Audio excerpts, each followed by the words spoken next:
ಆತ್ಮೀಯ ಸಹೃದಯ ಸ್ಪರ್ಧಾರ್ಥಿಗಳೇ, ತಮ್ಮೆಲ್ಲರಿಗೂ ಜ್ಞಾನವಾಣಿ ಮತ್ತು ಯೂಟ್ಯೂಬ್ ಚಾನಲ್ಗೆ ಸ್ವಾಗತ. ಸ್ಪರ್ಧಾತ್ಮಕ ಪರೀಕ್ಷೆಗಳಿಗೆ ಅತ್ಯುತ್ತಮ ಪುಸ್ತಕಗಳನ್ನು ಕೇಳ್ತಾ ಇದ್ರಿ. FDA, SDA, KS ಮತ್ತು KPSC, KEL ಕಾಲ ಮಾಡ್ತಂತಹ ಎಲ್ಲ ಗ್ರೂಪ್ ಸಿ ಸಂಬಂಧಪಟ್ಟಂತಹ ಎಕ್ಸಾಮ್ಗಳಿಗೆ ಬೇಕಾದಂತಹ ಟೆಕ್ಸ್ಟ್ ಬುಕ್ಗಳು ಮತ್ತು ಏನು ನಿಮಗೆ ಸೋರ್ಸಸ್ ಬೇಕಿತ್ತು ಆ ಎಲ್ಲವನ್ನು ಕುರಿತು ಅನೇಕ ಬಾರಿ ಪ್ರಶ್ನೆಗಳನ್ನು ಕೇಳಿದ್ರಿ. ಹಾಗಾಗಿ ನಾನು ನಿಮಗೆ ಒಂದಷ್ಟು ಪುಸ್ತಕಗಳನ್ನು ಬೆಸ್ಟ್ ಈ ಪುಸ್ತಕಗಳನ್ನು ಓದಿದ್ರೆ ನಿಮಗೆ ಖಂಡಿತ ಜಾಬ್ ಆಗೇ ಆಗುತ್ತೆ. ಈ ಮಾತನ್ನು ನಾನು ಅನುಭವಿಸಿ ಜಾಬ್ ತಗೊಂಡು ಮತ್ತು ನಾನು ಓದಿ ಹೇಳ್ತಾ ಇರ್ತಕ್ಕಂಥದ್ದು. ಹಾಗಾಗಿ ಈ ಪುಸ್ತಕಗಳನ್ನು ನೀವು ಕಂಪ್ಲೀಟ್ ಓದಿದ್ದೇ ಆದರೆ, ನಾನು ಹೇಳಿದ್ದನ್ನಾಗೆ ಮಾಡಿದ್ದೇ ಆದರೆ ಪ್ರಥಮ ಬಾರಿಗೆ ನೀವು ಜಾಬನ್ನು ಪಡ್ಕೋತೀರಿ 100ಗೆ 100%.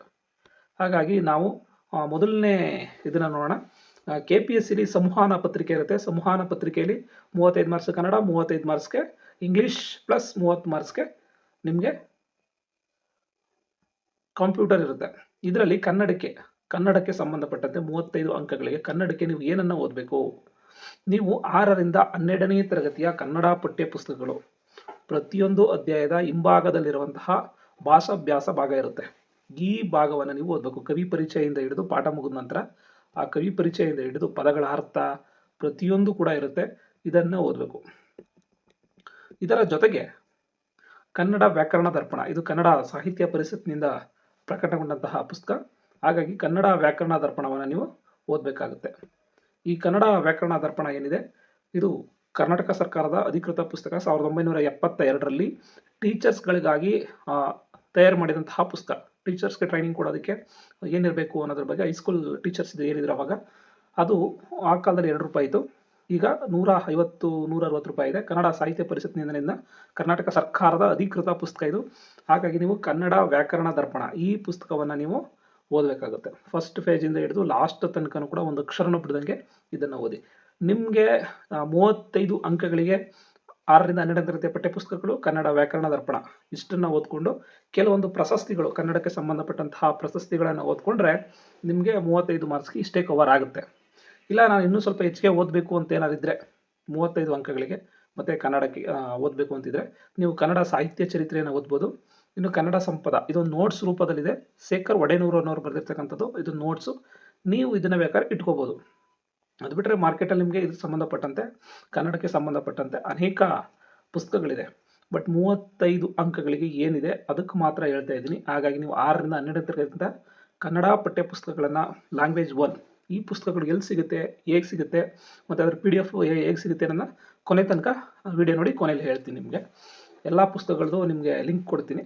6ರಿಂದ 12ನೇ ತರಗತಿನ ಕನ್ನಡ ಪುಸ್ತಕಗಳಿರ್ತಕ್ಕಂತಹ ಲಾಸ್ಟ್ ಪೇಜ್ಗಳಲ್ಲಿ ಭಾಷಾಭ್ಯಾಸದಲ್ಲಿ ಪ್ರತಿಯೊಂದಿದೆ. ನಾಮಪದದಿಂದ ಹಿಡಿದು ಕೊನೆ ನಿಮಗೆ ಪ್ರಬಂಧ ಬರೆಯೋದ್ರ ತನಕ ಎಲ್ಲ ವಿಚಾರಗಳನ್ನು ಕೂಡ ನಿಮಗೆ ಕಂಪ್ಲೀಟಾಗಿ ತಿಳಿಸ್ತಾರೆ. ಅದರಲ್ಲಿ ಬರ್ತಕ್ಕಂತಹ ಪ್ರತಿಯೊಂದು ಪದಗಳ ಅರ್ಥದಿಂದ ಹಿಡಿದು ವಿರುದ್ಧ ಪದಗಳಿಂದ ಹಿಡಿದು ನಿಮಗೆ ಯಾವುದೇ ಟೆಕ್ಸ್ಟ್ ಇದುವರೆಗೆ ನಡೆರ್ತಕ್ಕಂಥ ಎಕ್ಸಾಮ್ ತಗೊಂಡು ನೋಡಿ, ಅದ್ರಲ್ಲಿ ಬಂದಿರತಕ್ಕಂಥ ಪ್ರತಿಯೊಂದು ಪ್ರಶ್ನೆಯು ಈ ಒಂದು 6ರಿಂದ 12ನೇ ತರಗತಿ ಒಳಗಡೆ ಇದ್ದೇ ಇರುತ್ತೆ. ಇದಿಲ್ಲದೆ ಕ್ವಶನ್ ಪೇಪರ್ ಮಾಡೋಕ್ಕೆ ಸಾಧ್ಯನೇ ಇಲ್ಲ, ಮಾಡೇ ಇಲ್ಲ ಇದುವರೆಗೂ. ಹಾಗಾಗಿ ನೀವು 6ರಿಂದ 12ನೇ ತರಗತಿಯ ಕನ್ನಡ ಪಠ್ಯಪುಸ್ತಕಗಳಿರ್ತಂಥ ಗ್ರಾಮರು ಓದ್ಕೊಂಡಿರಿ, ಕವಿ ಪರಿಚಯನೂ ಅದರಲ್ಲೇ ಓದ್ಕೊಂಡಿರಿ, ಕನ್ನಡ ವ್ಯಾಕರಣ ದರ್ಪಣ ತಿಳ್ಕೊಂಡಿರಿ, ಜೊತೆಗೆ ಕನ್ನಡದ ಒಂದಷ್ಟು ಪ್ರಶಸ್ತಿಗಳು ಇವು ಏನು ಪ್ರಶಸ್ತಿಗಳಿವೆ ಆ ಪ್ರಶಸ್ತಿಗಳನ್ನ ತಿಳ್ಕೊಂಡು, ಜ್ಞಾನಪೀಠ ಪ್ರಶಸ್ತಿಗಳಿರ್ಬೋದು, ಇಷ್ಟು ತಿಳ್ಕೊಂಡ್ರೆ ನಿಮಗೆ ಆಗ್ತದೆ. ಅದರ ಜೊತೆಗೆ ಜನರಲ್ ಇಂಗ್ಲೀಷು ಕೂಡ 35 ಅಂಕಗಳಿಗಿದೆ. 6ರಿಂದ 10ನೇ ತರಗತಿ ಇಂಗ್ಲೀಷ್ ಪಠ್ಯಪುಸ್ತಕಗಳು ಭಾಷಾಭ್ಯಾಸದಲ್ಲಿ ಸೇಮ್ ಕನ್ನಡದಲ್ಲಿ ಹೆಂಗಿತ್ತು ಹಾಗೆ ಗ್ರಾಮರ್ ಮತ್ತು ವ್ಯಾಕಾಬುಲರಿ ಏನು ಬರುತ್ತೆ ಅಷ್ಟನ್ನು ನೀವು ತಿಳ್ಕೊಂಡ್ರೆ ಸಾಕು. 6ರಿಂದ 10ನೇ ತರಗತಿ ಇದರಲ್ಲಿ ಭಾಷೆ 1 ನೀವು ತಗೋಬೇಕು. ಲ್ಯಾಂಗ್ವೇಜ್ 2, ಲ್ಯಾಂಗ್ವೇಜ್ 3 ಅಂತ ಇರುತ್ತೆ ಇಂಗ್ಲೀಷು. ಲ್ಯಾಂಗ್ವೇಜ್ 2, ಲ್ಯಾಂಗ್ವೇಜ್ 3ಗಿಂತ ಭಾಷೆ 1 ನೀವು ಡೌನ್ಲೋಡ್ ಮಾಡ್ಕೋಬೋದು. ಮೀಡಿಯಮ್ ಕನ್ನಡ ಮೀಡಿಯಮ್ ಇರೋದ್ರಲ್ಲಿ ಇಂಗ್ಲೀಷ್ ಮೀಡಿಯಮ್ ಎಲ್ಲ ಓದಿರಿ. ಆದರೆ ಲ್ಯಾಂಗ್ವೇಜ್ 1 ಅನ್ನೋದಿರುತ್ತೆ, ಆ ಲ್ಯಾಂಗ್ವೇಜ್ 1 ಸೆಲೆಕ್ಟ್ ಮಾಡ್ಕೋಬೇಕು. ಲ್ಯಾಂಗ್ವೇಜ್ 1 ಇಂಗ್ಲೀಷ್ ಇರುತ್ತೆ, ಅದು ನೀವು ಸೆಲೆಕ್ಟ್ ಮಾಡಿಕೊಂಡ್ರೆ ಆ ಪುಸ್ತಕವನ್ನು ನೀವು ಓದಿದ್ರೆ ಆಗ್ತು. ಪ್ರಥಮ ಭಾಷೆಯನ್ನಾಗಿ ಇಂಗ್ಲೀಷನ್ನು ಓದಿರಬೇಕು. ಆ ಟೆಕ್ಸ್ಟ್ ಬುಕ್ಗಳು ನಿಮಗೆ ಹೆಲ್ಪ್ ಆಗುತ್ತೆ. ಇನ್ನು ಅದ್ರ ಜೊತೆಗೆ ಸ್ವಲ್ಪ ಓದ್ಕೋಬೇಕು ಅಂದರೆ ನೀವು ಜನರಲ್ ಇಂಗ್ಲೀಷ್ ಶಿವಕುಮಾರ್ ಮಾವಳಿಯವರು, ಇದು ಕನ್ನಡ ಸ್ಟೂಡೆಂಟ್ಸ್ಗಳಿಗೆ ಹೇಳ್ತಾ ಇದ್ದೀನಿ. ಯಾರು ಇಂಗ್ಲೀಷ್ ಮೀಡಿಯಮಲ್ಲಿ ಓದಿಲ್ಲ, ನಾವು ಕನ್ನಡ ಮೀಡಿಯಮ್ ಓದಿದ್ದೀವಿ, ನಮ್ಗೆ ಅಷ್ಟು ಗೊತ್ತಾಗಲ್ಲ ಅನ್ನೋರು ಜನರಲ್ ಇಂಗ್ಲೀಷ್ ಶಿವಕುಮಾರ್ ಮಾವಳಿ ಇವರು ಪುಸ್ತಕವನ್ನು ಓದಿ. ತುಂಬ ಸರಳವಾಗಿದೆ, ಸಿಂಪಲ್ ಪುಸ್ತಕ. ಇಷ್ಟು ಇಂಗ್ಲೀಷ್ಗೆ. ನೆಕ್ಸ್ಟು ಭಾರತ ಸಂವಿಧಾನಕ್ಕೆ ನಿಮಗೆ ಲಕ್ಷ್ಮೀಕಾಂತ್ರವ್ರದ್ದು ಇಂಗ್ಲೀಷ್ ಪುಸ್ತಕ ಇದೆ. ಆ ಇಂಗ್ಲೀಷ್ ಪುಸ್ತಕ ಕನ್ನಡಕ್ಕೆ ಅನುವಾದ ಆಗಿದೆ. ಮೊದಲ ಒಂದು 2-3 ಆದಂತಹ ಸಂದರ್ಭಗಳಲ್ಲಿ, ಪುಸ್ತಕ ಪ್ರಕಟಣೆ ಆದ ಸಂದರ್ಭದಲ್ಲಿ 2-3 ಪ್ರಕಾಶನಗಳಲ್ಲಿ ಅಷ್ಟು ಅನುವಾದ ಚೆನ್ನಾಗಿ ಬಂದಿರಲಿಲ್ಲ. ಇತ್ತೀಚಿನ ಬಿಡುಗಡೆ ಆದಂತಹ ಪುಸ್ತಕಗಳಲ್ಲಿ 7ನೇದೇನು ಬಂದಿದೆ, ಅದರಲ್ಲಿ ಭಾರತ ಸಂವಿಧಾನ ಕನ್ನಡ ಅನುವಾದ ತುಂಬ ಚೆನ್ನಾಗಿ ಮೂಡಿಬಂದಿದೆ. ಈ ಪುಸ್ತಕವನ್ನು ಒಂದನ್ನು ಓದ್ಬಿಟ್ರೆ ನೀವು ಭಾರತ ಸಂವಿಧಾನಕ್ಕೆ ಇನ್ಯಾವ ಪುಸ್ತಕವನ್ನು ಓದಂಗೆ ಇಲ್ಲ. UPSC ಮತ್ತು KS ಎಲ್ಲ ಎಕ್ಸಾಮ್ಗಳಿಗೂ ಇದೊಂದೇ ಪುಸ್ತಕ ನಿಮಗೆ ಸಾಕು. ಸರ್, ನಮಗೆ ಸ್ವಲ್ಪ ಸರಳವಾಗಿರಬೇಕು, ಸಿಂಪಲ್ ಆಗಿರಬೇಕು ಅನ್ನೋದಾದರೆ ನೀವು ಭಾರತ ಸಂವಿಧಾನ ಸ್ಪರ್ಧಾಕ್ರಾಂತಿ ಇದೆ, ಅಶೋಕ್ ಮಿರ್ಜಿ ಸರ್ ಇವರು KS ಆಫೀಸರ್ ಇವರು. ಹಾಗಾಗಿ ಇವ್ರ ಪುಸ್ತಕವನ್ನು ನೀವು ಕೂಡ ಓದ್ಬೋದು. ನೆಕ್ಸ್ಟ್, ಹಿಸ್ಟ್ರಿಗೆ ಸಂಬಂಧಪಟ್ಟಂತೆ 6ರಿಂದ 12ನೇ ತರಗತಿ ಪಠ್ಯಪುಸ್ತಕಗಳು, DSCRT ಮತ್ತು NCERT ಪಠ್ಯಪುಸ್ತಕಗಳು. ಕನ್ನಡ ಮೀಡಿಯಮಲ್ಲಿ ಓದ್ತೀನಿ, ನನಗೆ ಕನ್ನಡ ಬೇಕು ಅಂದರೆ ನೀವು DSCRTಯನ್ನು ಓದಿ. ನನಗೆ ಇಂಗ್ಲೀಷ್ ಗೊತ್ತು ಅನ್ನೋದಾದರೆ, ನನಗೆ ಇಂಗ್ಲೀಷ್ ಕನ್ನಡ ಮೀಡಿಯಮ್ ಆದರೂ ಪರವಾಗಿಲ್ಲ, ನಾನು ಇಂಗ್ಲೀಷ್ ಓದ್ತೀನಿ ಅಂದರೆ NCERT ಟೆಕ್ಸ್ಟ್ ಬುಕ್ಗಳನ್ನು ಓದಿ. ನನಗೆ ಇನ್ನೂ ಚೆನ್ನಾಗಿ ತಿಳ್ಕೋಬೇಕು ಅಂದರೆ ತಮಿಳುನಾಡು ಇತಿಹಾಸ ಪುಸ್ತಕಗಳಿದೆ, ಫಸ್ಟ್ PU ಸೆಕೆಂಡ್ PU. ಈ ಪುಸ್ತಕ ನಿಮಗೆ ಕನ್ನಡದಲ್ಲೂ ಕೂಡ ಅವೈಲೇಬಲ್ ಇದೆ. ಹಾಗಾಗಿ ಈ ಪುಸ್ತಕವನ್ನು ಕೂಡ ನೀವು ಓದ್ಬೋದು. ಇತಿಹಾಸಕ್ಕೆ ನಾನು ಯಾವುದೇ ಪುಸ್ತಕಗಳನ್ನು ರೆಫರ್ ಮಾಡ್ತಾ ಇಲ್ಲ. ಯಾಕೆ ಅಂದರೆ ನಿಮಗೆ ಕೇಳ್ತಕ್ಕಂತಹ ಪ್ರಶ್ನೆಗಳು 10ರಿಂದ 15, 20 ಪ್ರಶ್ನೆಗಳು ಬರುತ್ತೆ. ನೀವು 20 ಪ್ರಶ್ನೆಗಳಿಗೆ ಇಷ್ಟು ಪುಸ್ತಕಗಳನ್ನು ಓದಿ ಇದುವರೆಗೆ ನಡೆದಿರ್ತಕ್ಕಂತಹ ಯಾವುದೇ ಸ್ಪರ್ಧಾತ್ಮಕ ಪರೀಕ್ಷೆಗಳಲ್ಲಿ ಕರ್ನಾಟಕ ಸರ್ಕಾರದ ಇರತಕ್ಕಂತಹ ಗ್ರೂಪ್ C ಮತ್ತು KS ಲೆವೆಲ್ವರೆಗೆ ಕೇಳಿರ್ತಕ್ಕಂತಹ ಪ್ರಶ್ನೆ ಪತ್ರಿಕೆಗಳಲ್ಲಿ DSCRT NCERT ಟೆಕ್ಸ್ಟ್ ಬುಕ್ ಬಿಟ್ಟು ಆಚೆಗೆ ಒಂದೇ ಒಂದು ಪ್ರಶ್ನೆಗಳನ್ನು ಕೂಡ ಕೇಳೋ ಪ್ರಯತ್ನವನ್ನು ಮಾಡಿಲ್ಲ. ಹಾಗಾಗಿ 99.99% ಎಲ್ಲ ಇತಿಹಾಸ ಸಂಬಂಧಿಸಿದ ಪ್ರಶ್ನೆಗಳು 6ರಿಂದ 12ನೇ ತರಗತಿ ಪಠ್ಯಪುಸ್ತಕಗಳಲ್ಲೇ ಬರುತ್ತೆ. DSCRT ಮತ್ತು NCERT ಪುಸ್ತಕಗಳನ್ನು ಓದ್ಕೊಂಡ್ರೆ ಸಾಕು ನಿಮಗೆ. ಸರ್, ಅವ್ರ ಪುಸ್ತಕ ಇವ್ರ ಪುಸ್ತಕ ಇದೆ ಅಂತ ಹೇಳಿದ್ರೆ ಆ ಪುಸ್ತಕಗಳು ಸಾವಿರಾರು ಪೇಜ್ಗಳಿರ್ತದೆ. ಆ ಸಾವಿರಾರು ಪೇಜ್ಗಳನ್ನು ಓದಿದ್ರೆ ನೀವು ಇತಿಹಾಸದಲ್ಲಿ PhD ಮಾಡಿರೋ ಹೊರತು, ನೀವು ಡಾಕ್ಟರೇಟ್ ಪಡ್ಕೋತಿರೋ ಹೊರತು ನಿಮಗೆ ಜಾಬ್ ಆಗೋದು ಸಾಧ್ಯತೆ ಕಡಿಮೆ. ಯಾಕೆಂದರೆ ಅಷ್ಟು ಟೈಮ್ ತೊಗೊಳುತ್ತೆ. ನೀವು ಮುಂದೊಂದು ದಿನ ಏನಾದರೆ KS IAS ಮಾಡಬೇಕು ಅಂತ ಸಂದರ್ಭದಲ್ಲಿ, ಥಿಯರಿ ಬರೀಬೇಕು ಅಂತ ಸಂದರ್ಭಗಳಿದ್ದಂಥ ಸಂದರ್ಭದಲ್ಲಿ ಆ ಪುಸ್ತಕಗಳನ್ನು ಓದುವಂತಹ ಅಭ್ಯಾಸ ಇಟ್ಕೊಳ್ಳಿ. ನಾನು ಪರ್ಟಿಕ್ಯುಲರಾಗಿ ಗ್ರೂಪ್ C ಸಂಬಂಧಪಟ್ಟಂತೆ ಹೇಳ್ತಾ ಇದ್ದೀನಿ. GPSTR ಮತ್ತು HSTR ಸಂಬಂಧಪಟ್ಟಂಥವ್ರಿಗೆ ಇನ್ನೊಂದು ವಿಡಿಯೋಗಳಲ್ಲಿ ಹೇಳ್ತೀನಿ. ನೆಕ್ಸ್ಟ್, ಭೂಗೋಳಶಾಸ್ತ್ರ, ಸ್ಪರ್ಧಾ ಭೂಗೋಳಶಾಸ್ತ್ರ ಬಡಮಿ ಅವ್ರದ್ದು ಪುಸ್ತಕ ಇದೆ. ಈ ಒಂದು ಪುಸ್ತಕ ಓದಿದ್ರೆ ಸಾಕು. ಇಲ್ಲಿ ನಾನು ಯಾಕೆ ಟೆಕ್ಸ್ಟ್ ಬುಕ್ಗಳನ್ನು ಹೇಳ್ತಾ ಇಲ್ಲ ಅಂದರೆ, ಇವು ಸ್ಪರ್ಧಾ ಭೂಗೋಳಶಾಸ್ತ್ರದಲ್ಲಿ 6ರಿಂದ 12ನೇ ತರಗತಿ ಟೆಕ್ಸ್ಟ್ ಬುಕ್ ಇದೆ. NCERT ಟೆಕ್ಸ್ಟ್ ಬುಕ್ ಏನಿದೆ ಅದೆಲ್ಲವನ್ನು ಇವರೇ ಕವರ್ ಮಾಡಿ ನೀಟಾಗಿ ಬರೆದಿದ್ದಾರೆ ಪುಸ್ತಕನ. ಸ್ಪರ್ಧಾ ಭೂಗೋಳಶಾಸ್ತ್ರ ಬಡಮಿಯ ಇದೊಂದೇ ಪುಸ್ತಕ ಸಾಕು. ಬೇರೆ ಎಲ್ಲ ಪುಸ್ತಕಗಳನ್ನು ಓದೋದು ಬದಲು ಇದೊಂದೇ ಪುಸ್ತಕನ ಒಂದು 4ರಿಂದ 5 ಬಾರಿ ಈ ಪುಸ್ತಕವನ್ನೇ ಓದಿ. ನೆಕ್ಸ್ಟು, ಸಾಮಾನ್ಯ ಜ್ಞಾನ. ಕೆಲವರು ಕೇಳ್ತಾ ಇರ್ತಾರೆ, ಸರ್ ನನಗೆ ಎಲ್ಲರಿಗೂ ಟೋಟಲ್ ಆಗುವಂತಹ ಸಾಮಾನ್ಯ ಜ್ಞಾನ, ಜನರಲ್ ನಾಲೆಡ್ಜ್ ಸಂಬಂಧಪಟ್ಟಂತೆ ಪುಸ್ತಕ ಬೇಕು ಸರ್ ಅಂತ. ಇದು ವೆರಿ ಇಂಪಾರ್ಟೆಂಟು. ಜನರಲ್ ನಾಲೆಡ್ಜ್ ಸಂಬಂಧಪಟ್ಟಂತೆ ಇದಕ್ಕೆ ಕನ್ನಡದಲ್ಲಿ ಭಾರತದಲ್ಲಿರುವ ರಾಜ್ಯಗಳು, ವಿಶೇಷವಾಗಿ ಕರ್ನಾಟಕ ಅಂತ ಟೆಕ್ಸ್ಟ್ ಬುಕ್ ಇದೆ. ಹುಸೇನಪ್ಪ ನಾಯಕರವರು, ಇವರು ಕೂಡ PSI ಸಬ್ ಇನ್ಸ್ಪೆಕ್ಟರ್ ಸಾಹೇಬರು, ಇವರು ಕೂಡ ಚೆನ್ನಾಗಿ ಬರೆದಿದ್ದಾರೆ ಪುಸ್ತಕನ. ಈ ಪುಸ್ತಕವನ್ನು ನೀವು ಇತ್ತೀಚಿನ ಎಡಿಷನ್ ತಗೊಳ್ಳಿ. ಅದು ಪ್ರತಿ ವರ್ಷ ಜನವರಿಗೆ ಚೇಂಜ್ ಆಗ್ತಾ ಇರ್ತದೆ. ಹಾಗಾಗಿ ಈ ವರ್ಷ ಜನವರಿ ತಗೊಳ್ಳಿ. ಅಂದರೆ ಜನವರಿವರೆಗೆ ಇರ್ತಕ್ಕಂತಹ ಎಲ್ಲ ಥೀಮ್ಗಳಿರ್ಬೋದು, ಏನು ಪ್ರಶಸ್ತಿಗಳು ಬಂದಿದೆ ಎಲ್ಲವನ್ನು ಕೂಡ ಕವರ್ ಮಾಡಿದ್ದಾರೆ. ಹಾಗಾಗಿ ನೀವು ಅದನ್ನು ಓದ್ಬೋದು. ಮತ್ತು ಪ್ರತಿ ರಾಜ್ಯಗಳನ್ನು ಡಿವೈಡ್ ಮಾಡಿ ಇಂಡಿಯಾದಲ್ಲಿ ಅದರಲ್ಲಿ ಏನೇನು ಬೆಸ್ಟ್ ಇದೆ, ಏನೇನಿದೆ ಅನ್ನೋದೆಲ್ಲನೂ ಕೂಡ ನೀಟಾಗಿ ಕೊಟ್ಟಿದ್ದಾರೆ. ಹಾಗಾಗಿ ನಾನು ಪ್ರತಿ ಪುಸ್ತಕವನ್ನು ಓದಿರೋದ್ರಿಂದ ನಿಮ್ಗೆ ಹೇಳ್ತಾ ಇದ್ದೀನಿ. ಭಾರತದಲ್ಲಿರುವ ರಾಜ್ಯಗಳು, ವಿಶೇಷವಾಗಿ ಕರ್ನಾಟಕ, ಹುಸೇನಪ್ಪ ನಾಯಕರು. ನೆಕ್ಸ್ಟ್, ಇನ್ನೂ ಒಂದು ಪುಸ್ತಕ ಏನಾದ್ರು ಬೇಕು ಸರ್, ನನಗೆಲ್ಲ ಮಲ್ಟಿ ಎಲ್ಲ ಒಂದರಲ್ಲೇ ಸಿಗಬೇಕು ಅಂದರೆ, ಮಲ್ಟಿಪರ್ಪಸ್ ಬೇಕು ಅಂದರೆ, ಸಾಮಾನ್ಯ ಜ್ಞಾನ ಮೆಗ್ರಾ ಹಿಲ್ ಪಬ್ಲಿಕೇಶನ್ದು ಇತ್ತೀಚೆಗೆ ಕನ್ನಡಕ್ಕೆ ಅನುವಾದ ಮಾಡಿದ್ದಾರೆ. ಇದು ಇಂಗ್ಲೀಷಲ್ಲಿತ್ತು, ಇತ್ತೀಚೆಗೆ ಕನ್ನಡ ಅನುವಾದ ಮಾಡಿದ್ದಾರೆ. ಅನುವಾದ ನನಗಷ್ಟು ಸಮಾಧಾನ ತಂದಿಲ್ಲ. ಆದರೆ ನೀವು ಇದನ್ನು ಬೇಕಾದರೆ ಸಾಮಾನ್ಯ ಜ್ಞಾನಕ್ಕೆ ತಗೋಬೋದು. ಕನ್ನಡದಲ್ಲಿರ್ತಕ್ಕಂತಹ ಅನೇಕ ಸಾಮಾನ್ಯ ಜ್ಞಾನ ಸಂಬಂಧಪಟ್ಟಂತಹ ಟೆಕ್ಸ್ಟ್ ಬುಕ್ಗಳಿದೆ. ಆ ಎಲ್ಲ ಟೆಕ್ಸ್ಟ್ ಬುಕ್ಗಳಿಗಿಂತ ಈ ಅನುವಾದ ಸಮಾಧಾನ ತಂದಿರಲ್ಲ, ಇದೇ ಬೆಸ್ಟು. ಅಷ್ಟು ಚೆನ್ನಾಗಿದೆ. ಆದರೆ ನನಗಷ್ಟು ಸಮಾಧಾನ. ಇಂಗ್ಲೀಷ್ ಪುಸ್ತಕ ಇದೆ, ಸಾಮಾನ್ಯ ಜ್ಞಾನ ಮೆಗ್ರಾ ಹಿಲ್ ಪಬ್ಲಿಕೇಶನ್ ಅವರು, ಅದು ತುಂಬ ಚೆನ್ನಾಗಿದೆ. ಆದರೆ ಕನ್ನಡಕ್ಕೆ ಅನುವಾದ ಅಷ್ಟು ಚೆನ್ನಾಗಿಲ್ಲ. ನೀವು ಇದನ್ನು ತಗೋಬೋದು. ಹಾಗಾಗಿ ಭಾರತದಲ್ಲಿರುವ ರಾಜ್ಯಗಳು, ವಿಶೇಷವಾಗಿ ಕರ್ನಾಟಕ, ಈ ಒಂದು ಪುಸ್ತಕವನ್ನು ನೀವು ಸಾಮಾನ್ಯ ಜ್ಞಾನಕ್ಕೆ ಓದಲೇಬೇಕಾದಂತಹ ಪುಸ್ತಕ. ಇನ್ನು ಪ್ರಚಲಿತ ಘಟನೆಗಳಿಗೆ ಸಂಬಂಧಪಟ್ಟಂತೆ ನಾನು ಪೇಪರ್ ಓದ್ತೀನಿ ಅನ್ನೋ ಅಭ್ಯಾಸ ತುಂಬ ಒಳ್ಳೆಯದು. ಆದರೆ ಪೇಪರ್ ಓದಿದಾಗ ನಮ್ಗೆ ಯಾವುದನ್ನು ಸೆಲೆಕ್ಟ್ ಮಾಡ್ಕೋಬೇಕು ಅನ್ನೋದು ತುಂಬ ಇಂಪಾರ್ಟೆಂಟ್. ಅದು ತುಂಬ ಓದ್ತಾ ಓದ್ತಾ ಬರ್ತಕ್ಕಂತಹ ಒಂದು ಜ್ಞಾನ. ಹಾಗಾಗಿ ಸ್ಟಾರ್ಟಿಂಗ್ ಓದುವಂಥವ್ರು ಮ್ಯಾಗ್ಝಿನ್ ತೊಗೊಳ್ಳೋವಂಥದ್ದು ತುಂಬ ಉಪಯುಕ್ತ. ಹಾಗಾಗಿ ಅರಿವು ಮತ್ತು ವಿಜೇತ ಮ್ಯಾಗ್ಝಿನ್ ಏನಿದೆ, ಇವೆರಡರಲ್ಲಿ ನೀವು ಯಾವ್ದು ಬೇಕಾದ್ರೂ ಓದ್ಬೋದು ಗ್ರೂಪ್ ಸಿ ಸಂಬಂಧಪಟ್ಟಂತೆ. ಅದರಲ್ಲಿ ಅರಿವು ಮ್ಯಾಗ್ಝಿನು ತುಂಬ ಚೆನ್ನಾಗಿದೆ. ಪಿ ಸಿ ಸಂಬಂಧಪಟ್ಟ ಪೊಲೀಸ್ ಎಕ್ಸಾಮ್ಗಳಿಗೆ ವಿಜೇತವನ್ನು ಬಳಸಿ ಅರಿವು ಮ್ಯಾಗ್ಝಿನನ್ನು ನೀವು ಗ್ರೂಪ್ ಸಿ ಸಂಬಂಧಪಟ್ಟಂತೆ ನೀವು ಎಕ್ಸಾಮ್ಗಳಿಗೆ ಅರಿವು ಮ್ಯಾಗ್ಝಿನನ್ನು ಓದಿದ್ರೆ ತುಂಬ ಒಳ್ಳೆಯದು. ನೆಕ್ಸ್ಟ್ ಕಂಪ್ಯೂಟರ್ ಸಾಕ್ಷರತೆ ಸಂಬಂಧಪಟ್ಟಂತೆ ನಿಮಗೆ ಕಂಪ್ಯೂಟರ್ ವಿದ್ಯಾ ಅನ್ನೋದು ಕರ್ನಾಟಕ ಸರ್ಕಾರದ ಪುಸ್ತಕ. ಇದು ಪ್ರಥಮ ಮತ್ತು ದ್ವಿತೀಯ ಪಿ ಯು ಸಿಗೆ ಇರತಕ್ಕಂತಹ ಪಠ್ಯಪುಸ್ತಕ. ನಿಮಗೆ ಇದುವರೆಗೂ ಕೇಳಿರ್ತಕ್ಕಂತಹ ಯಾವುದೇ ಪ್ರಶ್ನೆ ಪತ್ರಿಕೆಗಳಿರ್ತಕ್ಕಂಥ ಕರ್ನಾಟಕ ಸರ್ಕಾರದ ಎಕ್ಸಾಮ್ಗಳಲ್ಲಿ ಕೇಳಿರ್ತಕ್ಕಂಥ ಎಲ್ಲ ಪ್ರಶ್ನೆಗಳು ಈ ಒಂದು ಪುಸ್ತಕಗಳಿಂದಲೇ ಬಂದಿರುತ್ತೆ. ಇದಲ್ಲದೆ ನಿಮಗೆ ಕರ್ನಾಟಕ ಸರ್ಕಾರದಿಂದ ಕಿಯೋನಿಕ್ಸ್ ಇರ್ಬೋದು, ಯಾವುದೇ ಕರ್ನಾಟಕ ಸರ್ಕಾರದ ಕಂಪ್ಯೂಟರ್ ಅಧಿಕೃತ ಪುಸ್ತಕಗಳಿದ್ರೆ KPSC ಮತ್ತು KA ನೀವು ಅದನ್ನು ರೆಫರ್ ಮಾಡ್ಬೋದು, ಓದ್ಕೋಬೋದು. ಮತ್ತು ಇತ್ತೀಚಿನ ದಿನಗಳಲ್ಲಿ 6ರಿಂದ 10ನೇ ತರಗತಿಗೆ ಕಂಪ್ಯೂಟರ್ ಶಿಕ್ಷಣವನ್ನು ಪರಿಚಯ ಮಾಡ್ತಾ ಇರೋದ್ರಿಂದ ನಿಮಗೆ KTBS ವೆಬ್ಸೈಟಲ್ಲಿ ಟೆಕ್ಸ್ಟ್ ಬುಕ್ ಕೂಡ ಸಿಗುವಂತಹ ಸಾಧ್ಯತೆ ಇದೆ.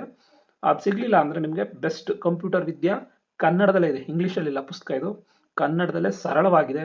ನಿಮಗೆ ಕೇಳ್ತಕ್ಕಂತಹ ಪ್ರಶ್ನೆಗಳು ಬಹುತೇಕ ಇದರಲ್ಲಿ ಬರುತ್ತೆ.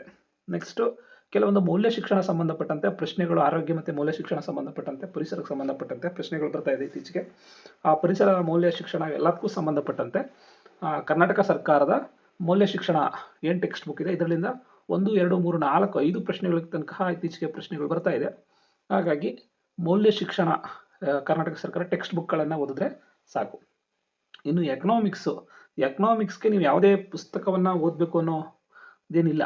ಕಾರಣ ಏನು ಅಂದರೆ ಎಕನಾಮಿಕ್ಸ್ ಸಂಬಂಧಪಟ್ಟಂಥ ಪ್ರಶ್ನೆಗಳು ಪ್ರಚಲಿತ ವಿದ್ಯಮಾನಗಳ ಸಂಬಂಧಪಟ್ಟಂತಲೇ ಕೇಳ್ತಾರೆ. ಅದು ಬಿಟ್ಟರೆ ಕೆಲವೊಂದು RBI ಯೋಜನೆಗಳು, ಕೆಲವೊಂದು ಹಳೆಯ ಯೋಜನೆಗಳು, ಪಂಚವಾರ್ಷಿಕ ಯೋಜನೆಗಳು, ಅಂತಹ ಪ್ರಶ್ನೆಗಳಿಗೆ ನೀವು ಭಾರತದ ಆರ್ಥಿಕತೆ ಗಣನೀಯಂ ಕೃಷ್ಣಮೂರ್ತಿ ಈ ಪುಸ್ತಕವನ್ನು ಓದ್ಬೋದು. ಅದ್ರ ಜೊತೆಗೆ ನೀವು ಕರೆಂಟ್ ಎಕನಾಮಿಕ್ಸೇ ಕೇಳೋದ್ರಿಂದ ಪ್ರಚಲಿತ ಆರ್ಥಿಕ ಘಟನೆಗಳನ್ನು ನೀವು ಪ್ರಚಲಿತ ವಿದ್ಯಮಾನ ನಿಯತಕಾಲಿಕೆಗಳಲ್ಲಿ ಓದ್ಕೋಬೇಕಾಗತ್ತೆ. ಏನು ನಿಮಗೆ ಇದನ್ನ ಓದ್ತೀರಿ, ಅರಿವು ಮ್ಯಾಗ್ಝಿನ್ ಓದ್ತೀರಿ, ಅದರಲ್ಲಿ ನಿಮಗೆ ಎಕನಾಮಿಕ್ಸು ಕವರ್ ಆಗಿಬಿಡುತ್ತೆ. ಇನ್ನು ಮಾನಸಿಕ ಸಾಮರ್ಥ್ಯ, ಮೆಂಟಲ್ ಎಬಿಲಿಟಿ ಅನ್ನೋದನ್ನು ಕಂಪ್ಲೀಟ್ ಕೇಳ್ಕೊಳ್ಳಿ ವಿಡಿಯೋನ. ಯಾರೇ ಮೆಂಟಲ್ ಎಬಿಲಿಟಿ ಯಾವುದೇ ಟೆಕ್ಸ್ಟ್ ಬುಕ್ ತಗೊಂಡು ಓದಿದ್ರೆ ಅದು ಅರ್ಥ ಆಗಲ್ಲ. ಯಾಕೆಂದರೆ ಅದು ಹೇಳ್ಕೊಟ್ಟೆ ಕಲಿಬೇಕಾಗುತ್ತಂಥದ್ದು. ಮತ್ತು ನಮಗೆ ಗಣಿತ ಗೊತ್ತಿದ್ರೆ ಅದು ಮಾಡೋಕ್ಕೆ ಈಸಿ ಆಗುತ್ತೆ. ಹಾಗೆ ಟೆಕ್ಸ್ಟ್ ಬುಕ್ ಓದಿ ಬಟ್ ಗಣಿತ ಗೊತ್ತಿಲ್ಲ, ಹೊಸ್ದಾಗಿ ಕಲಿತಾ ಇದ್ದೀವಿ ಅನ್ನೋ ಸಂದರ್ಭಗಳಲ್ಲಿ ಕೆಲವೊಂದು ಶಾರ್ಟ್ಕಟ್ ಟ್ರಿಕ್ಸ್ಗಳಿರುತ್ತವೆ. ಈ ಟ್ರಿಕ್ಸ್ಗಳನ್ನು ಕಲಿಬೇಕು ಅಂದರೆ ನೀವು ಶೈಕ್ಷಣಿಕ ಯೂಟ್ಯೂಬ್ ಚಾನಲ್ಗಳಿದೆ, ತುಂಬ ಕನ್ನಡದಲ್ಲಿ ಯೂಟ್ಯೂಬ್ ಚಾನಲ್ಗಳಿದೆ. ಅದರಲ್ಲಿ ನಿಮಗೆ ಬೆಸ್ಟ್ ಮೆಥಡ್, ನಿಮ್ಗೆ ಯಾರು ಇಷ್ಟ ಆಗ್ತಾರೆ ಟೀಚರು, ನಿಮ್ಗೆ ಯಾವ ಮೆಥಡ್ ನಿಮ್ಗೆ ಅರ್ಥ ಮಾಡಿಸ್ತಾ ಇದ್ದಾರೆ ಅದನ್ನು ನೋಡಿ ನೀವು ಶೈಕ್ಷಣಿಕ ಯೂಟ್ಯೂಬ್ ಚಾನಲ್ಗಳನ್ನು ನೋಡಿ ನೀವು ಕಲೀರಿ. ಮತ್ತು ಕಲಿಯುವಾಗ ಒಂದು ಇದು ಮಾಡಿ, ಏನು ಅಂದರೆ ಒಂದು ನೋಟ್ ಬುಕ್ ಇಟ್ಕೊಂಡಿರಿ. ಒಂದು ರಫ್ ಎಂಡಲ್ಲಿ ಬರೆದಿರೋದನ್ನ ಲಾಸ್ಟ್ ಅಲ್ಟಿಮೇಟ್ ಆದಮೇಲೆ ಅದಕ್ಕೆ ಒಂದ್ಸರಿ ಬರೆದ್ಬಿಡಿ. ಆಗ ನಿಮಗೆ ಆ ಮೆಥಡ್, ಲೆಕ್ಕ ಏನು ಟ್ರಿಕ್ಸ್ ಯೂಸ್ ಮಾಡಿದ್ರೆ ಅದು ಒಂದು ನೋಟ್ಸ್ ಥರ ಆಗುತ್ತೆ, ನಿಮ್ಮದೇ ನೋಟ್ಸ್ ಆಗುತ್ತೆ. ನೀವು ಆಗ ನೆಕ್ಸ್ಟ್ ಯೂಟ್ಯೂಬ್ ಚಾನಲ್ ನೋಡಬೇಕು ಅಂತೇನಿಲ್ಲ, ಆ ಲೆಕ್ಕ ಮರ್ತೋದಾಗ ತೆಗೆದು ನೋಡಿದ್ರೆ ಸಾಕು, ನಿಮ್ಗೆ ಅರ್ಥ ಆಗುತ್ತೆ. ಹಾಗಾಗಿ ಲೆಕ್ಕ ಪ್ರಾಕ್ಟೀಸ್ ಮಾಡುವಾಗ ಒಂದು ನೋಟ್ಸ್ ಮಾಡ್ಕೊಂಡು ಇಟ್ಕೊಳ್ಳೋದು ಒಳ್ಳೆಯದು. ನೆಕ್ಸ್ಟು ಕೆಲವೊಂದು ಲ್ಯಾಂಡ್ ರಿಫಾರ್ಮ್ಸ್ ಬಗ್ಗೆ ಗ್ರೂಪ್ ಸಿ ಅಲ್ಲಿ 4ರಿಂದ 5 ಅಥವಾ 3-2 ಪ್ರಶ್ನೆಗಳು ಇತ್ತೀಚೆಗೆ ಬರ್ತಾ ಇದೆ. ಹಾಗಾಗಿ ಕರ್ನಾಟಕ ಸಂಬಂಧಿಸಿದ ಭೂ ಸುಧಾರಣಾ ನಿಯಮಗಳು ಸಂಬಂಧಪಟ್ಟಂತೆ ಸ್ಪರ್ಧಾ ಉನ್ನತಿಯವರು ಪುಸ್ತಕವನ್ನು ಬಿಡುಗಡೆ ಮಾಡಿದ್ದಾರೆ. ಆ ಸ್ಪರ್ಧಾ ಉನ್ನತಿ ಪುಸ್ತಕವನ್ನು ನೀವು ತಗೋಬೋದು.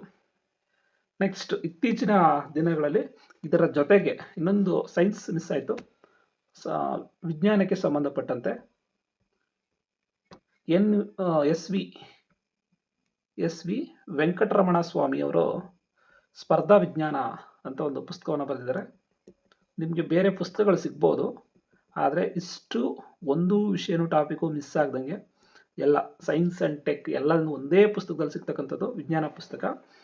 ನಿಮಗೆ ನಾನು ಯಾಕೆ ಟೆಕ್ಸ್ಟ್ ಬುಕ್ಕು ರೆಫರ್ ಮಾಡಲ್ಲ ವಿಜ್ಞಾನಕ್ಕೆ ಅಂದರೆ, ನಮ್ಮ KTBS ವೆಬ್ಸೈಟ್ ಟೆಕ್ಸ್ಟ್ ಬುಕ್ಗಳೇನಿದೆ ಅಂದರೆ ರಚನಾತ್ಮಕ ಅಂದರೆ ಕನ್ಸ್ಟ್ರಕ್ಟಿವ್ ಮೆಥಡನ್ನು ಹೆಚ್ಚಾಗಿ ಇದು ಮಾಡಿ ವಿದ್ಯಾರ್ಥಿಗೆ ಅರ್ಥ ಆಗುವ ರೀತಿಯಲ್ಲಿ ಇದು ಮಾಡಿದ್ದಾರೆ. ಅಂದರೆ ವಿದ್ಯಾರ್ಥಿ ಬೇಸ್ಡ್ ಮಾಡಿದ್ದಾರೆ, ಅಂದರೆ ಪ್ರಾಕ್ಟಿಕಲ್ಗೆ ಜಾಸ್ತಿ ಒತ್ತನ್ನು ನೀಡಿದ್ದಾರೆ, ಮಕ್ಕಳೇ ಕಲಿಬೇಕು ಆ ಥರ ಇದು ಮಾಡಿದ್ದಾರೆ. ಅಲ್ಲಿ ನಿಮಗೆ ಕಂಟೆಂಟ್ಸ್ ಸಿಗುವಂಥದ್ದು ಕಡಿಮೆ. ಕಂಟೆಂಟ್ ಸಿಗಬೇಕು ಅಂದರೆ ನಿಮಗೆ ಆ ಪೂರ್ತಿ ಚಟುವಟಿಕೆಯನ್ನು ಮಾಡಿದ ನಂತರ ನಿಮ್ಗೆ ಕಂಟೆಂಟ್ ಅರ್ಥ ಆಗೋದು, ಓದಿದ್ರೆ ಅರ್ಥ ಆಗಲ್ಲ, ಆ ರೀತಿ ಇದೆ. ಹಾಗಾಗಿ ಇಲ್ಲೇನಂದರೆ ಸೈನ್ಸ್ ಅಂದರೆ ನೀವು ಅದು ಅದ್ರ ಜೊತೆ ಭಾಗವಹಿಸಿ ಪಾಲ್ಗೊಂಡಾಗ ನಂತರ ಟಾಪಿಕ್ ಅರ್ಥ ಆಗೋದು, ಆ ರೀತಿ ಟೆಕ್ಸ್ಟ್ ಬುಕ್ಕನ್ನು ಸಿದ್ಧ ಮಾಡಿದ್ದಾರೆ. ತುಂಬ ಸರಳವಾಗಿದೆ, ಅಂದರೆ ಟೈಮ್ ತೊಗೊಳುತ್ತೆ, ನಿಮಗೆ ತುಂಬ ಟೈಮ್ ಹಿಡಿತದೆ. ಹಾಗಾಗಿ ಟೈಮ್ ಬೇಗ ಓದಬೇಕು ಅಂದರೆ ನೀವು ಎಸ್ ವಿ ವೆಂಕಟರಮಣ ಸ್ವಾಮಿ ಅವರದ ಸಾಮಾನ್ಯ ವಿಜ್ಞಾನ ಸ್ಪರ್ಧಾತ್ಮಕ ಪರೀಕ್ಷೆಗೆ ಸಂಬಂಧಪಟ್ಟಂತಿದೆ, ಅದನ್ನು ಓದಿ. Next Wikipedia. ಕೆಲವೊಂದು ಪ್ರಶ್ನೆಗಳು ಹೇಗಿರುತ್ತೆ ಅಂದರೆ, ವಿಕಿಪೀಡಿಯಾದಲ್ಲಿ ಏನು ಪದಗಳಿರುತ್ತೆ, ಸ್ಟಾರ್ಟಿಂಗ್ ಪದಗಳು, ಅದನ್ನೇ ಯಥಾವತ್ತಾಗಿ ಕಾಪಿ ಮಾಡಿರ್ತಕ್ಕಂಥದ್ದು. ಆ ವಿಕಿಪೀಡಿಯಾ ಎಲ್ಲಿ ಕಾಪಿ ಮಾಡಿರ್ತಾರೆ ಅಂದರೆ ಟೆಕ್ಸ್ಟ್ ಬುಕ್ಕಲ್ಲಿ.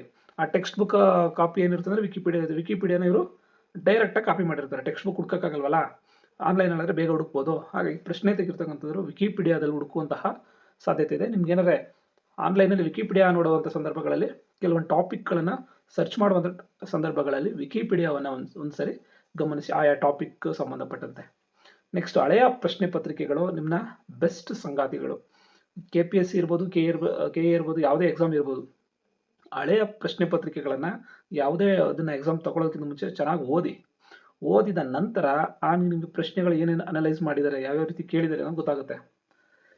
ನೆಕ್ಸ್ಟ್ ಇದ್ರ ಜೊತೆಗೆ KS ಪ್ರಶ್ನೆ ಪತ್ರಿಕೆಗಳ ವಿವರಣೆ, SME ಗೋಲ್ಡ್ ಅವರು. ಇಲ್ಲಿ ನಿಮಗೆ ಪ್ರಶ್ನೆಗಳು ಯಾವ್ಯಾವ ರೀತಿ ಕೇಳಿದ್ದಾರೆ, ಹೇಗೆ ಕೇಳಿದ್ದಾರೆ ಅನ್ನೋದು ಕೂಡ ಗೊತ್ತಾಗುತ್ತೆ. ಮತ್ತು ಇದುವರೆಗೆ ನಡೆದಿರ್ತಕ್ಕಂಥ ಎಲ್ಲ KS ಇರ್ತಕ್ಕಂತಹ ಎಲ್ಲ ಪ್ರಶ್ನೆ ಪ್ರತ್ರಿಕೆಗಳು ಇಲ್ಲಿದೆ. ಇದುವರೆಗೂ ನಡೆದಿರ್ತಕ್ಕಂಥ ಎಲ್ಲ KS ಪ್ರಶ್ನೆ ಪತ್ರಿಕೆಗಳು ಇಲ್ಲಿದೆ. ಅದನ್ನ ವಿವರಣೆ ಸಮೇತವಾಗಿ ಕೊಟ್ಟಿದ್ದಾರೆ.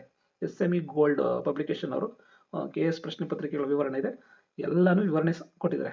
ಏನಕ್ಕೆ ಹೇಳ್ತಾ ಇದ್ದೀನಿ ಅಂದರೆ, ನೀವು ಯಾವುದೇ ಕ್ವಶನ್ ಪೇಪರ್ ತೆಗೀರಿ, ಅದರಲ್ಲಿ ಹಳೆಯ ಪ್ರಶ್ನೆ ಪತ್ರಿಕೆಗಳಿಂದ ಕನಿಷ್ಠ 10 ಪ್ರಶ್ನೆಗಳು ಬಂದೇ ಬಂದಿರ್ತವೆ. 10 ಪ್ರಶ್ನೆಗಳು ಬಂದೇ ಬಂದಿರ್ತವೆ. ಹಾಗಾಗಿ ನೀವು KS ಹಳೆಯ ಪ್ರಶ್ನೆ ಪತ್ರಿಕೆಗಳನ್ನ ಓದೋದು ಇಂಪಾರ್ಟೆಂಟು. KS ಅಲ್ಲಿ ಏನು ಪ್ರಶ್ನೆಗಳನ್ನ ಕೇಳಿದಾರೋ ಅದೇ ಪ್ರಶ್ನೆಗಳನ್ನು, ಅದಕ್ಕೆ ಸಂಬಂಧಪಟ್ಟಂಥ ಪ್ರಶ್ನೆಗಳನ್ನು ಸ್ವಲ್ಪ ಆಚೆ ಈಚೆ ಮಾಡಿ ಅಥವಾ ಆ ಟಾಪಿಕ್ನೇ ಸ್ವಲ್ಪ ಅಂತೂ ಮುಂದುವರೆದು ಕೇಳಿರುವಂತಹ ಪ್ರಶ್ನೆಗಳು ನಮ್ಮ ಗ್ರೂಪ್ C ನಲ್ಲಿ ಕಂಡು ಬಂದೇ ಬರ್ತವೆ. ನಿಮ್ಗೆ ಯಾವುದೇ ಕ್ವಶನ್ ಪೇಪರ್ ತೆಗ್ರಿ, ನಿಮ್ಗೆ ಸಾಕ್ಷಿ ಸಿಕ್ಕೇ ಸಿಗುತ್ತೆ. 10 ರಿಂದ 15 ಪ್ರಶ್ನೆಗಳು, 20 ಪ್ರಶ್ನೆಗಳ ತನಕನೂ ಕೂಡ ಬಂದಿರುವಂತಹ ಸಾಧ್ಯತೆ ಹೆಚ್ಚು. ನಿಮಗೆ ಇಷ್ಟು 1 ರಿಂದ 12ನೇ ತರಗತಿ ಟೆಕ್ಸ್ಟ್ ಬುಕ್ಗಳು ನಮಗೆ ಬೇಕು ಅಂದರೆ, ನೀವು PDF ಡೌನ್ಲೋಡ್ ಮಾಡ್ಕೋಬೇಕು ಅಂದರೆ KTBS ವೆಬ್ಸೈಟ್ಗೆ ಹೋಗಿ, Karnataka text book society, Karnataka ಪಠ್ಯಪುಸ್ತಕ ಸಂಘ ಏನಿದೆ ಅಲ್ಲಿಗೆ ನಿಮಗೆ ಟೆಕ್ಸ್ಟ್ ಬುಕ್ಕು ಸಿಗುತ್ತೆ. ನೀವು ಅದು ಓಪನ್ ಮಾಡಿದ ತಕ್ಷಣ ನೀವು ಕ್ಲಾಸ್ ಕೊಡಿ. ಕ್ಲಾಸ್ ಕೊಟ್ಮೇಲೆ ಸೆಮಿಸ್ಟರ್ 1 ಸೆಮಿಸ್ಟರ್ 2 ಕೇಳುತ್ತೆ. ಸೆಮಿಸ್ಟರ್ 1 ಮತ್ತೆ ಡೌನ್ಲೋಡ್ ಮಾಡ್ಕೊಡಾದ್ಮೇಲೆ ಮತ್ತೆ ಸೆಮಿಸ್ಟರ್ 2 ಡೌನ್ಲೋಡ್ ಮಾಡ್ಕೊಳ್ಳಿ. ಅಂದರೆ ಒಂದು ಕ್ಲಾಸ್ಗೆ 2 ಟೆಕ್ಸ್ಟ್ ಬುಕ್ಕಲ್ಲಿರುತ್ತೆ. ಮೀಡಿಯಂ ನಿಮಗೆ ಇಂಗ್ಲೀಷ್ ಮೀಡಿಯಂ ಬೇಕಾ, ಕನ್ನಡ ಮೀಡಿಯಂ ಬೇಕಾ, ಡೌನ್ಲೋಡ್ ಮಾಡ್ಕೋಬೋದು. ಮೌಲ್ಯ ಶಿಕ್ಷಣನೂ ಕೂಡ ನಿಮಗೆ ಇಲ್ಲೇ ಸಿಗುತ್ತೆ. ಕಂಪ್ಯೂಟರ್ ಟೆಕ್ಸ್ಟ್ ಬುಕ್ಗಳು ಕೂಡ ಇತ್ತೀಚೆಗೆ ಸಿಗುವ ಸಾಧ್ಯತೆ ಇದೆ. ಅಪ್ಲೋಡ್ ಇನ್ನೂ ಆಗಿಲ್ಲ. ಕಂಪ್ಯೂಟರ್ ಟೆಕ್ಸ್ಟ್ ಬುಕ್ಗಳು ಕೂಡ ಇನ್ನು ಮುಂದೆ ಸಿಗುತ್ತೆ. ನೆಕ್ಸ್ಟ್ NCERT ವೆಬ್ಸೈಟಲ್ಲಿ NCERT ಟೆಕ್ಸ್ಟ್ ಬುಕ್ ಅಂತ ನೀವು ವೆಬ್ಸೈಟ್ಗೆ ಹೋದರೆ NCERT ಟೆಕ್ಸ್ಟ್ ಬುಕ್ಗಳು ಸಿಗುತ್ತೆ. ನಿಮಗೆ ಇಂಗ್ಲೀಷ್ನಲ್ಲೇ ಸಿಗೋದು ಮತ್ತು ಹಿಂದಿನಲ್ಲೇ ಸಿಗೋದು. 2 ಭಾಷೆಯಲ್ಲಿ ಬಿಟ್ಟರೆ ಬೇರೆ ಭಾಷೆಗಳಲ್ಲಿ ಸಿಗುವ ಸಾಧ್ಯತೆ ಇಲ್ಲ. ಹಾಗಾಗಿ ನೀವು ಇಂಗ್ಲೀಷ್ ಅಥವಾ ಹಿಂದಿನಲ್ಲಿ ಇದನ್ನು ನೀವು ಓದ್ಬೋದು. ಇನ್ನು ನಮಗೆ ಪುಸ್ತಕಗಳನ್ನು ಖರೀದಿ ಮಾಡಬೇಕು ಸರ್ ಸುಲಭವಾಗಿ, ನಮ್ಮ ಪುಸ್ತಕ ಬೈ ಮಾಡಬೇಕು ಸರ್, ಈ ಮೇಲ್ಗಡೆ ನಮ್ಮ ಪುಸ್ತಕಗಳ ಹೇಗೆ ಬೈ ಮಾಡೋದು, ಹೇಗೆ ತಗೊಳ್ಳೋದು ಅನ್ನೋದಿದ್ರೆ, ನಿಮಗೆ ಕಡಿಮೆ ಬೆಲೆಯಲ್ಲಿ ಸಿಗಬೇಕು ಅಂದರೆ ನೀವು ಆನ್ಲೈನಲ್ಲಿ ಬೈ ಮಾಡಬೇಕು ಅಂದರೆ ಈ ಆ್ಯಪ್ಗಳು ಹೋಗೋದು ಬದಲು ಸಾಧನಾ ಸ್ಟೋರ್ ಏನಿದೆ, ಸಾಧನಾ ಅಕಾಡೆಮಿ ಏನಿದೆ ಸ್ಟೋರು, ಈ ಆ್ಯಪ್ನಲ್ಲಿ ನೀವು ಡೌನ್ಲೋಡ್ ಮಾಡ್ಕೋಬೋದು. ಪುಸ್ತಕಗಳನ್ನು ಬೈ ಮಾಡ್ಬೋದು. ನಿಮ್ಮ ಪೋಸ್ಟಲ್ ಅಡ್ರೆಸ್ಸನ್ನು ಕೊಟ್ಟರೆ ಅದೇ ಅಡ್ರೆಸ್ಗೆ ಇದು ತಲುಪಿಸುವಂಥ ವ್ಯವಸ್ಥೆ ಮಾಡ್ತಾರೆ. ಏನು MRP ಇರುತ್ತೋ ಅದಕ್ಕಿಂತ 10 ಅಥವಾ 20% ಡಿಸ್ಕೌಂಟ್ ಇರುತ್ತೆ. ಹಾಗಾಗಿ ನಿಮಗೆ ಅಂಗಡಿಯಲ್ಲಿ ಪ್ರೈಸ್ ಏನು ಸಿಗುತ್ತೆ, ನೀವು ಅಂಗಡಿಲಿ ಹೋಗಿ ತಗೊಂಡ್ರೆ ಎಷ್ಟು ಪ್ರೈಸ್ ಆಗುತ್ತೋ ನಿಮ್ಮ ಮನೆಗೆ ತಲುಪಿದಾಗ ಅಷ್ಟೇ ಆಗುವಂತಹ ಸಾಧ್ಯತೆ ಇದೆ. 99% ಅಷ್ಟೇ ಆಗುತ್ತೆ. ನಾನು ಅನೇಕ ಪುಸ್ತಕಗಳನ್ನು ಈ ಸಾಧನಾ ಸ್ಟೋರಿಂದನೇ ಖರೀದಿ ಮಾಡಿದ್ದೀನಿ. ಯಾಕೆಂದರೆ ಅಂಗಡಿಗೆ ಹೋಗಿ ತಗೋರೋ ಪ್ರೈಸ್ಗೂ ಮನೆಗೆ ಬಂದು ತಲುಪುವಂಥ ಪ್ರೈಸ್ನು ಸೇಮ್ ಇರುತ್ತೆ.